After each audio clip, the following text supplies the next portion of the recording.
हैदराबाद ने एक वैश्विक तकनीकी केंद्र के रूप में अपनी स्थिति को और मजबूत किया है, जहां भारत के लगभग 20% ग्लोबल कैपेबिलिटी सेंटर स्थित है। तेलंगाना वैश्विक निवेश के लिए पसंदीदा केंद्र बना हुआ है। विश्व आर्थिक मंच और अन्य देशों में गए हमारे प्रतिनिधिमंडल ने निवेश हासिल किया है, जिससे रोजगार के महत्वपूर्ण अवसर पैदा होंगे। हमारा आईटी निर्यात 3.13 लाख करोड़ रुपए तक पहुंच गया है, जो 9.39 लाख से अधिक नौकरियों को आधार प्रदान कर रहा है। अर्थव्यवस्था को और गति देने के लिए हमने तेलंगाना पर्यटन नीति 2025-2030 शुरू की है, जिसका लक्ष्य 15,000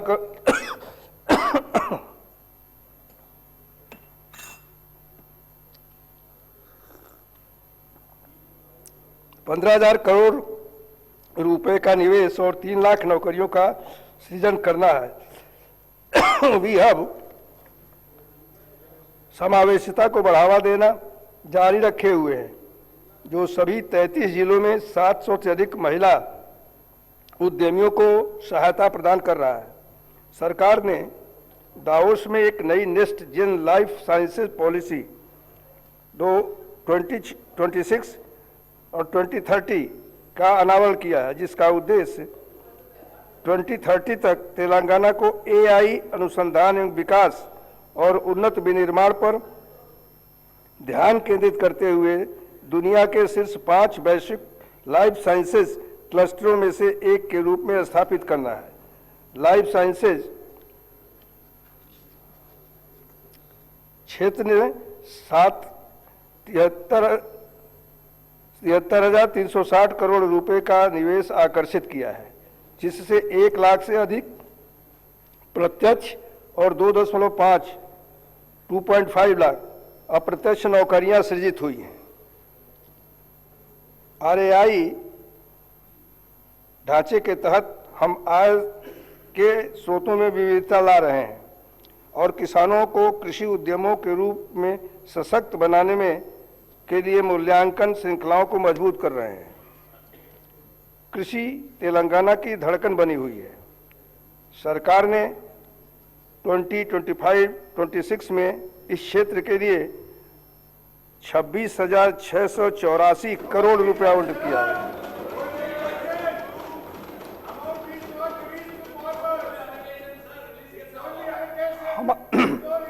हमारा खाद्यान्न उत्पादन रिकॉर्ड 236.87 लाख मीट्रिक टन पहुंच गया है, जिसमें धान, मक्का और कपास का वर्चस्व कायम है। इसके अतिरिक्त पशुपालन और मत्स्य पालन में भी स्वस्थ वृद्धि देखी गई है, जो राज्य की अर्थव्यवस्था में 1.11 लाख करोड़ रुपए का योगदान कर रहे हैं। किसानों के प्रति अपनी प्रतिबद्धता को प्रदर्शित करते हुए वानकलम 2025 के दौरान हमने निवेश सहायता योजना रैतु भरोसा के तहत मात्र 9 दिनों के भीतर 8,744 करोड़ रुपए जारी किए हैं।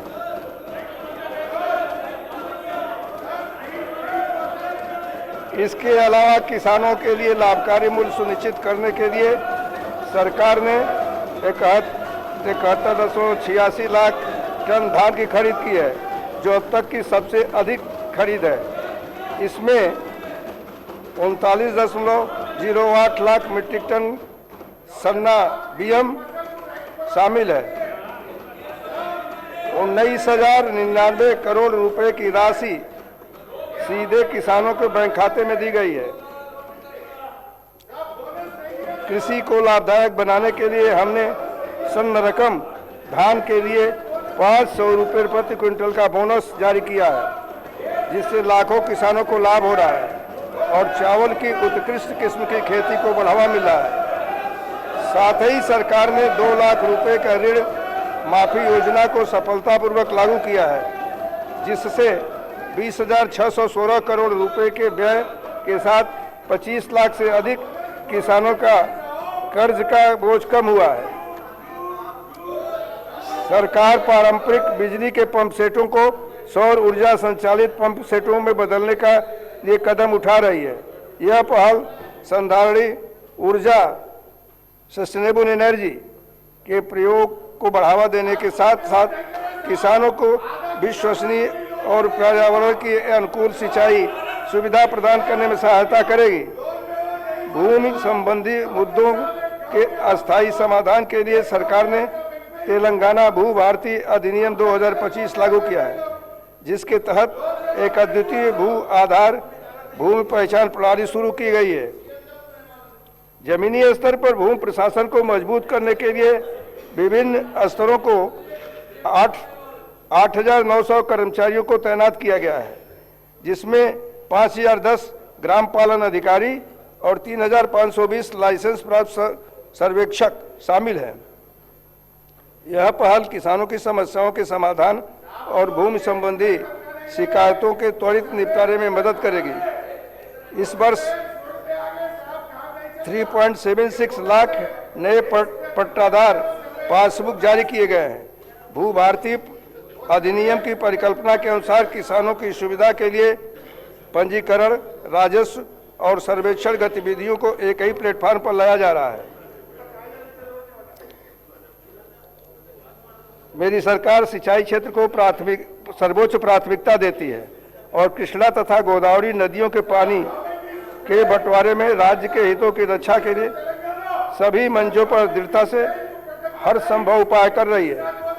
2004 से जलमग्न के तहत शुरू की गई लंबे समय से लंबित परियोजनाओं और 2014 एवं 2015 में शुरू की गई कुछ परियोजनाओं को पूरा करने के लिए सरकार ने अगले कुछ महीनों में लंबित भूमि अधिग्रहण और R&R को पूरा करने का निर्णय लिया है।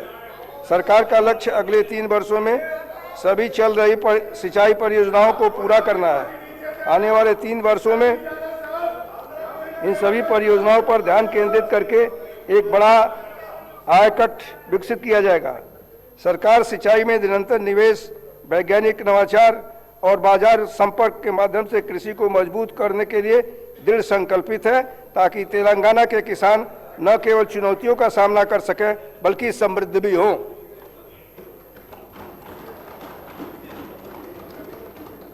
सरकार तेलंगाना के हर परिवार के कल्याण और गरिमा को मजबूत करने के लिए प्रतिबद्ध है।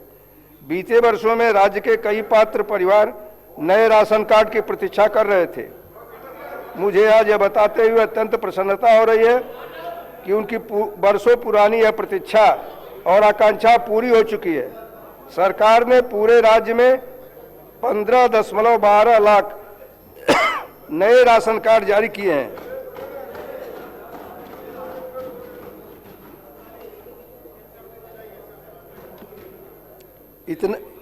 इतना ही नहीं, जो राशन कार्ड पहले से मौजूद थे उनमें भी 19.44 लाख नए सदस्यों को नाम जोड़े गए हैं। इसके अतिरिक्त मौजूदा राशन कार्डों में 19.44 लाख नए नाग सदस्य को जोड़ा गया है। वर्तमान में 1.05 करोड़ राशन कार्ड मौजूद हैं, जो 3.38 करोड़ यूनिट को कवर करते हैं, जिससे यह सुनिश्चित होता है कि बड़ी संख्या में परिवारों को सार्वजनिक वितरण प्रणाली का लाभ मिले। सरकार सार्वजनिक वितरण प्रणाली के तहत सभी उचित मूल्य की दुकानों के माध्यम से महीन चावल वितरण योजना भी लागू कर रही है। इस पहल के तहत प्रत्येक लाभार्थी को 6 किलो महीन चावल मिल रहा है, जिससे पूरे राज्य में लगभग 3.38 करोड़ लोग लाभान्वित हो रहे हैं। यह कदम खाद्य सुरक्षा सुनिश्चित करने और लोगों को प्रदान किए जाने वाले खाद्यान्न की गुणवत्ता में सुधार के लिए हमारी प्रतिबद्धता को दर्शाता है। गरीबों के लिए आवास की सर्वोच्च प्राथमिकताओं में से एक है इंदिरम्मा इंदलू योजना के तहत सरकार ने 4.5 लाख घर बनाने का महत्वाकांक्षी लक्ष्य रखा है, जिसके तहत प्रत्येक विधानसभा क्षेत्र के लिए 3,500 घर आवंटित किए गए हैं।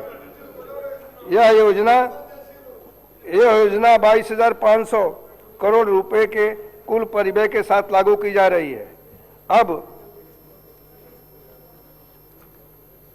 अब तक 3,24,536 घरों को मंजूरी दी जा चुकी है और 2,62,449 घर वर्तमान में निर्माण के विभिन्न चरणों में हैं। जनजातीय समुदायों पर विशेष ध्यान देते हुए जनजातीय आबादी वाले विधानसभा क्षेत्रों को अतिरिक्त कोटा दिया गया है और विशेष रूप से कमजोर जनजातीय समूहों को इस कार्यक्रम के तहत संपूर्ण संतृप्ति पर कवर किया गया है। निर्माण की प्रगति में सहायता के लिए